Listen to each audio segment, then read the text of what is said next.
Good morning, everyone. Morning. We'll continue now from Michtav Eliyahu concerning how one has to transform inspiration and a high level of understanding and put it into action, which influences. So it's page 454 of Michtav Eliyahu. I'll continue here with a text from Dessler. Klal Yisrael b'matan Torah ayu madrigat gan Eden, u'ke'adam harishon kodem hachet. Our people, when the Torah was given, they reached the level of the Garden of Eden, like Adam before he sinned. And this is indicated in Shemot, chapter 33, verse 6. Vayitnatzlu b'nei Yisrael et Yam mehar Horeb. The people of Israel, they were able to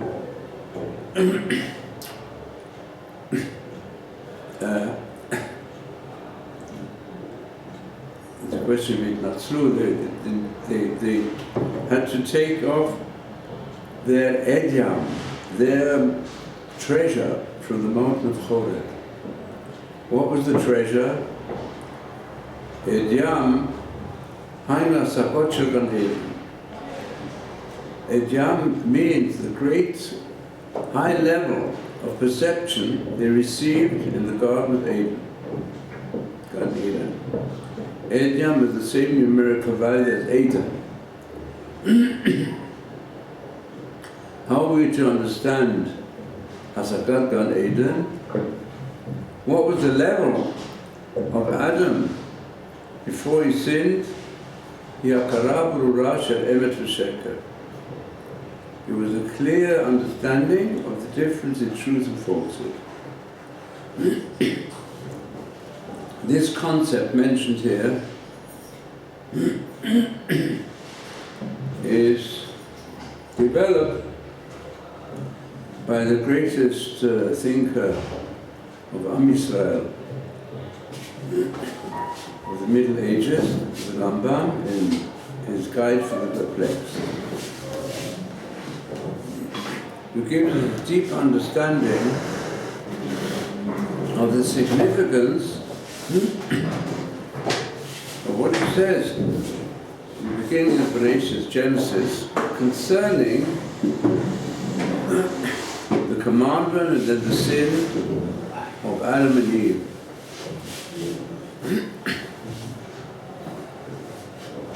The Rambam there says, someone asked him the following question. If you look at the text, Adam was given the commandment by Hashem, which was expressed, you can eat from all the trees of the garden, except for the tree of the knowledge of good and evil, that you should not consume.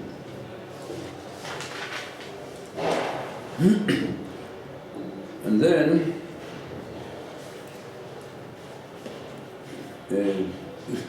the serpent, it enticed Eve. In fact, it said to Eve, the serpent was apparently wound round the tree of the knowledge of good and evil. And the serpent said, did God really say you shouldn't eat from this tree? She said, it did say, didn't touch it. But in any case, when Chava, Eve, saw Kitova ate the Maharal, the fruit was good for food, she recognized that.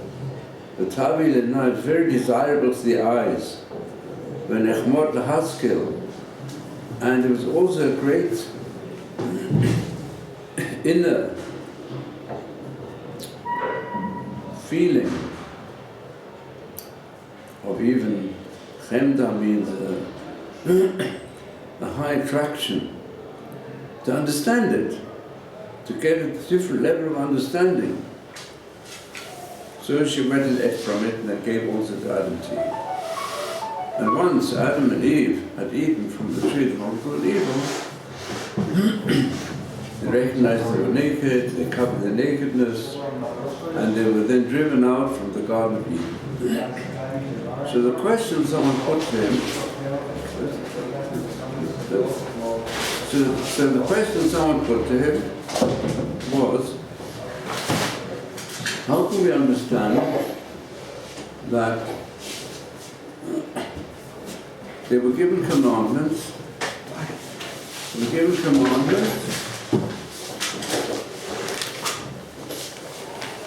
when they did not yet know the difference of good and evil?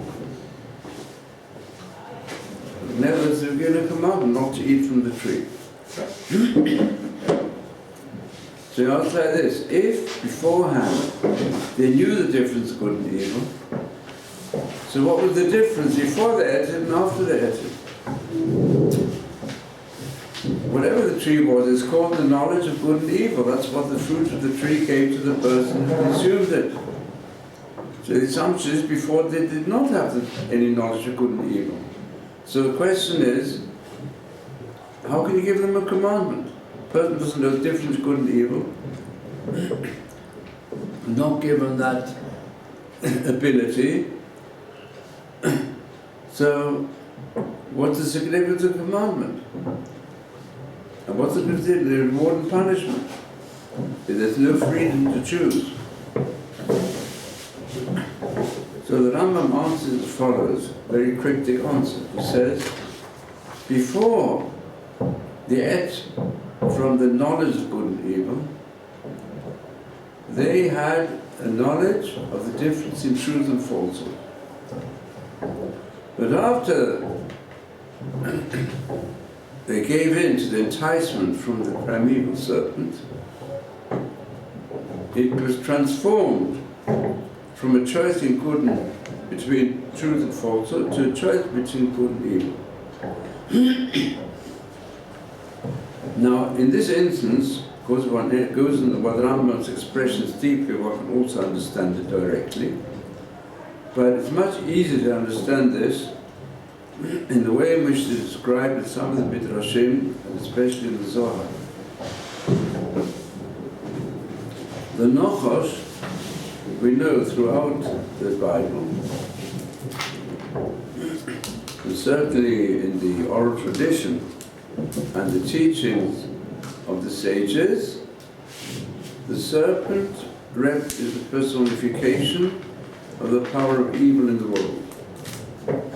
We can take in the sense also, it's well known, not only that there are poisonous snakes who kill, but also that extracts from serpents, which are poisonous, are nevertheless also methods whereby sick people can be healed. Well known. But whatever explanation one gives, the serpent is clearly in the understanding, the deeper understanding of the sages. The primeval serpent was the personification of the evil inclination, but they say it was not inside the human being. It was outside the human. It was there in the garden. And it was closely involved with the tree of the knowledge of good and evil. According to some explanations, it even was twined around it.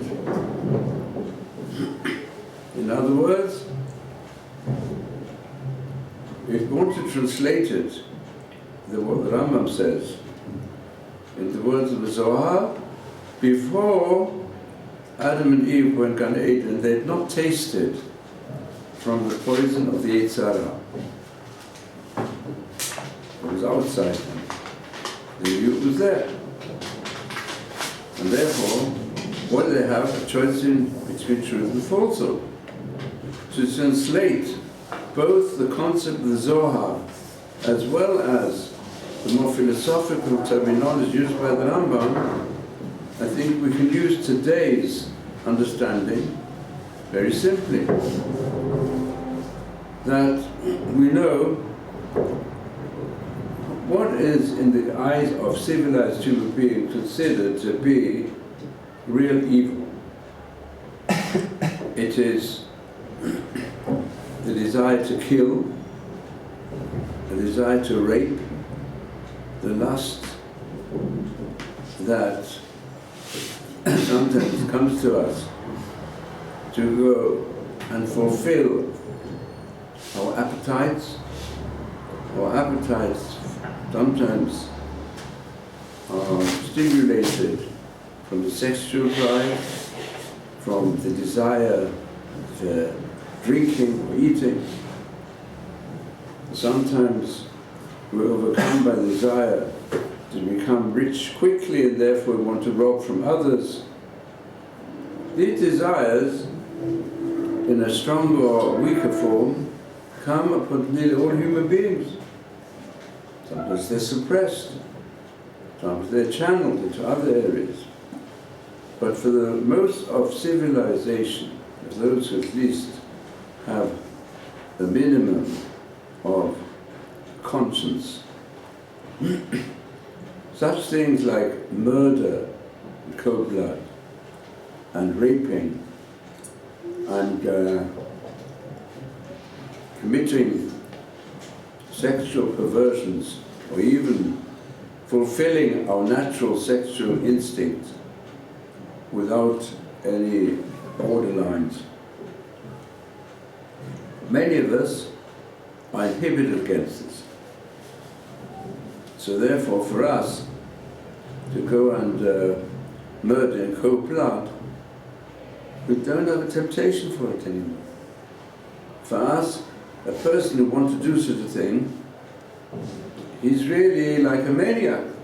He's like a lunatic. Lunatics who've lost their mind, their rationality.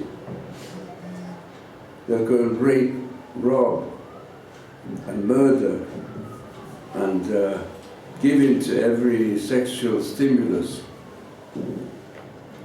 especially with perversion, even a natural one. Thereby we're destroying other people's families. We're inhibited against it. Many of us also inhibited even against being against drugs. Because we see what happens to drug addicts, or against alcoholism. So for us, being alcoholist is just stupid. So we can even define the difference between truth and falsehood in the sense of an inhibition. The inhibitions teach us there are certain areas which for us are just falsehood. A very strong example of this is the instinct for idolatry, which clearly exists still to some extent among some Africans and some very primitive societies. This has an instinct, great desire to worship wood and stone images, or worshipping trees, or worshipping the sun or the moon.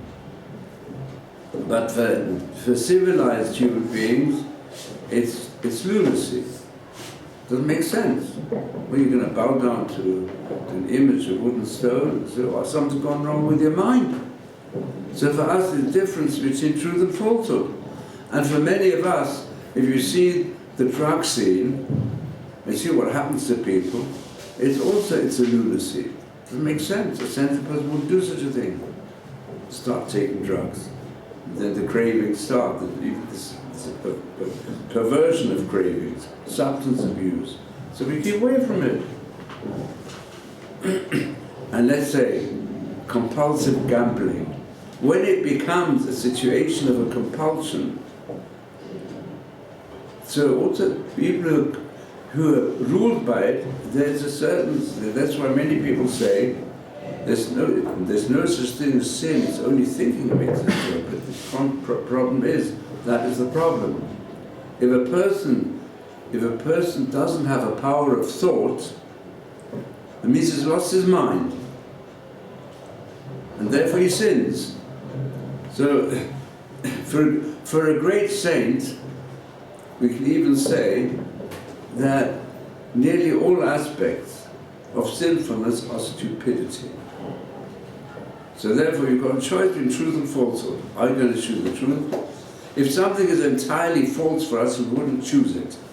So Adam Rishon, before the sin, to go against the will of Hashem was for them an inhibition. They couldn't do it. They were given the commandment. They could only do it because they were curious that Nechmat is lahaskel. They say, if I don't, like a person, we actually can even understand it today. Let's say a person like who's never taken drugs, and he sees all the evils of drugs. It's similar to a doctor who sees there's some people who've been accustomed to, let's say, they get very sick because all their lives they've taken an enormous amount of sugar. When they were babies, they loved sweet things, and they were given everything sweet they wanted, and therefore all their lives they want sweet things, and they get very sick. They go to a doctor, and this doctor, he doesn't even know why this person get this illness. You've got very serious diabetes, because he was brought up even as a baby, he was nurtured constantly on sugar. And this doctor was never nurtured on sugar. He kept away from it. He had a little bit here and there, but he was inhibited against having a lot of sugar. And he became biggest expert against diabetes. So the diabetes patient is suffering very much and in danger of losing his life. So he said to the doctor, you're giving me all sorts of treatment against my sickness. But have you ever had my sickness? The doctor would say, no, I never had a touch of it, and I wouldn't touch it.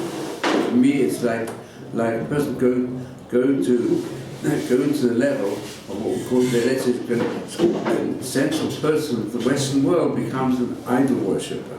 It's just lunacy. So also for a person to nurture his whole diet upon sugar is lunacy.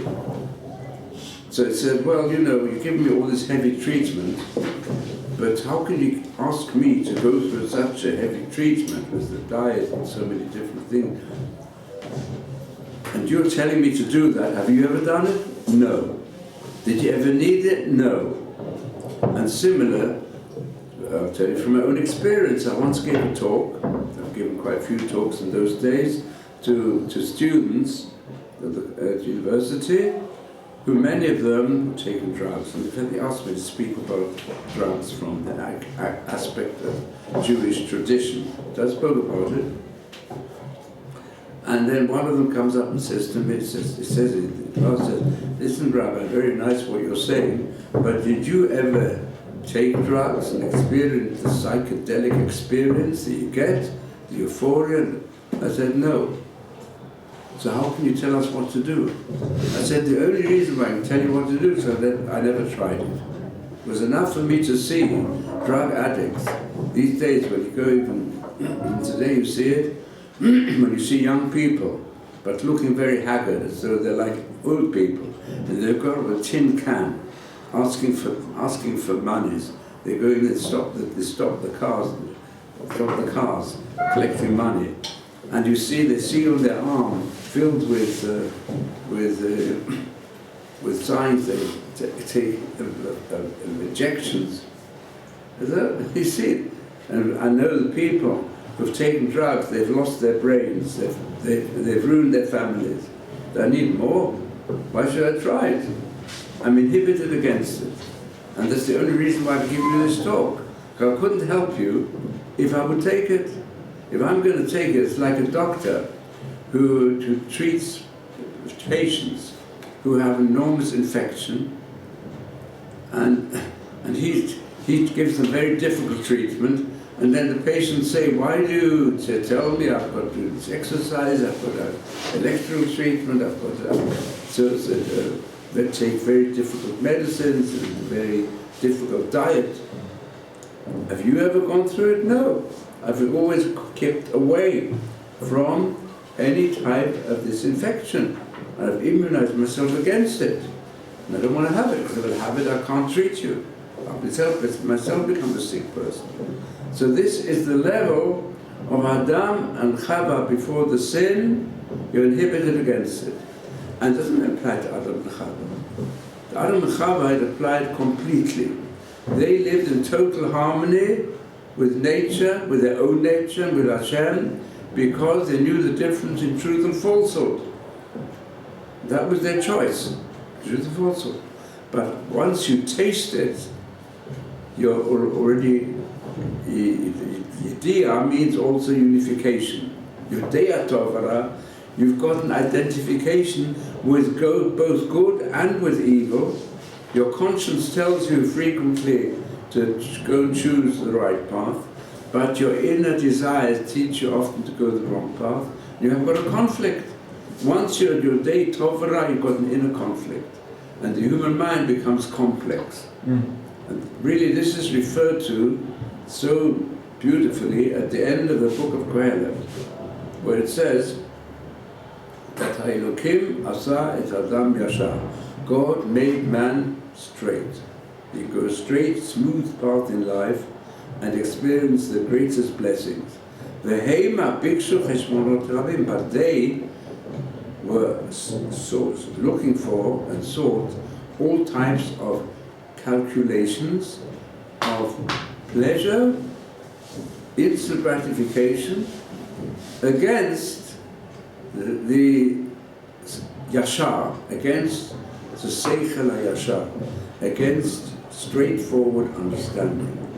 But too much yisharim tanchim, says Mishle, it says the tamimot, the completeness of people who go in the way of yashar, that leads them through life in a smooth manner.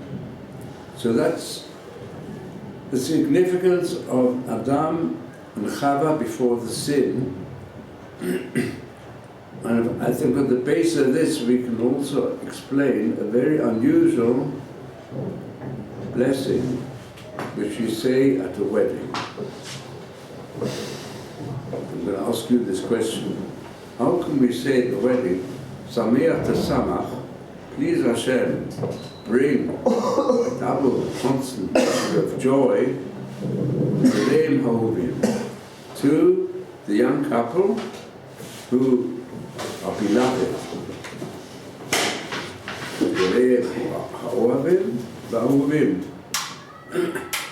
They enter a new life. Just like you brought joy to your creatures in Gan Eden. How can you expect human beings today, when they get married, to have the same joy as Adam and Chava in Gan Eden before they sinned? How can you say that? We're not yet in a different lifestyle which might come after the Mashiach. But today we're all, to some extent, plagued by a conflict between good and evil in our lives. So what is the expectation here? What do they teach us? What's the source for it? Can any of you tell me? Some of you have been to a wedding. Most of you, I suppose, a Jewish wedding, and you know this bracha. But the answer is, in that chapter itself, it says, when Adam and Chava came together, it says, Alkein yazov ish et aviv et imo v'davak v'ishto. It says, therefore, a man should forsake his father and mother and cling to his wife, and they become one flesh. That's what it says. So how can you learn from the level of Adam and Chava in Gan Eden? Adam and Chava didn't have parents, and here you're saying that you want every person means in the future, after Adam and Chava were driven out of Gan Eden. And then came mankind, and they established families, but they were already on the level, they weren't direct creations of Hashem. They were children of parents. It's mentioned when Adam and Chava were created. Alkein yazov ish et aviv et imo v'davak v'ishto. So it shows us that in marriage, every couple are given the opportunity, because they become a new being, the unification of man and woman can bring them to the level they can start life entirely anew, just like many of think, when a baby is born, it's innocent. If when babies are born, we see today, if from the time of birth upwards they are treated with enormous love, they grow up sometimes as loving beings. As long as the love is not spoiling them, it's got to have the right measure. And we see also if babies, unfortunately, are brought up even as babies to develop hate, then they can become, even when they're very young, even before they're bar mitzvah or bas mitzvah, they can become most dangerous criminals. We see today. It happens. So we see a lot depends. We say, what do you mean? There's always, we say little children are innocent. They haven't no opportunity to sin in any way. But if they're put in the wrong environment, they may even have potential, exists within them also.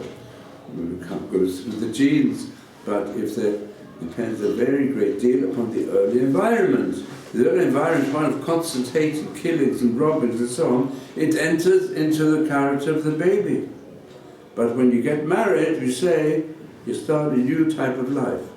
Because when there's the fusion between man and woman together, it becomes a new Adam. And that's hinted at in that blessing.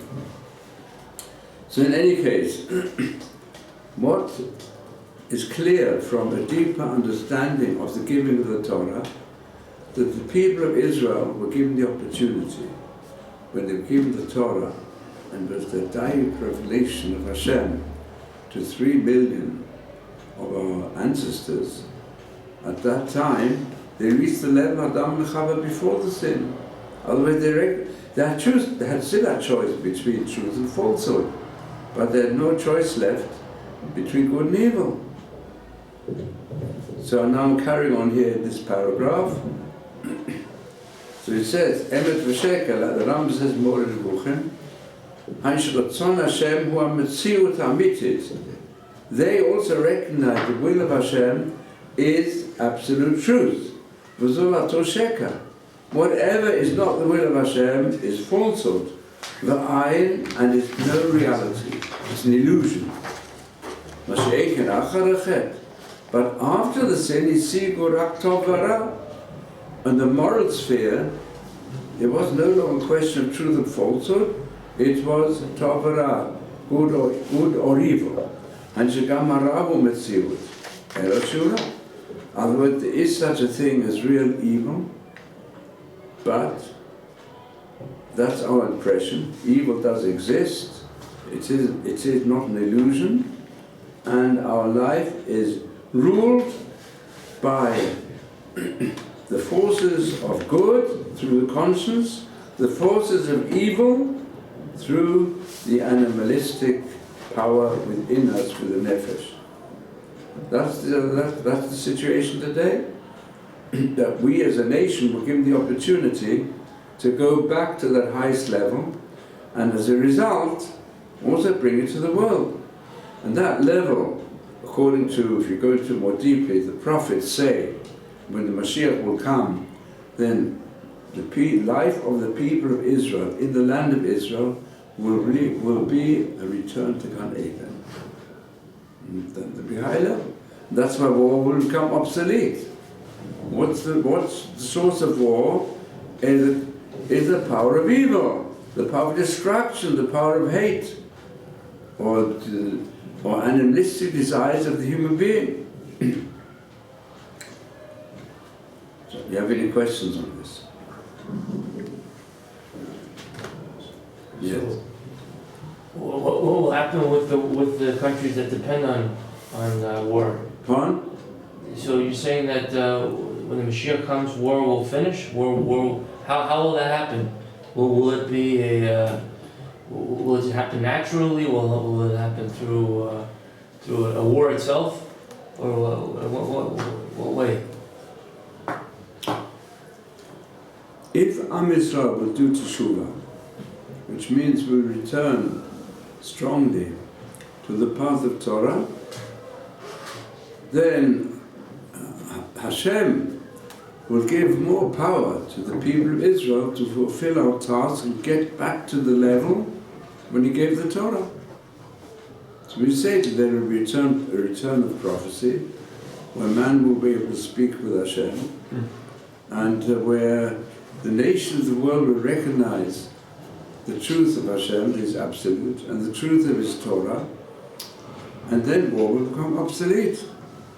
In other words, these verses, if we think there's just an illusion, but I mean they occur, even the key verses in the prophecy of Yeshaya and prophecy of Micha, that days will come when all the nations of the world will recognize the teachings of the God of Yaakov, the people of Israel, and they all want to learn it, and then they transform all their powers to create peace.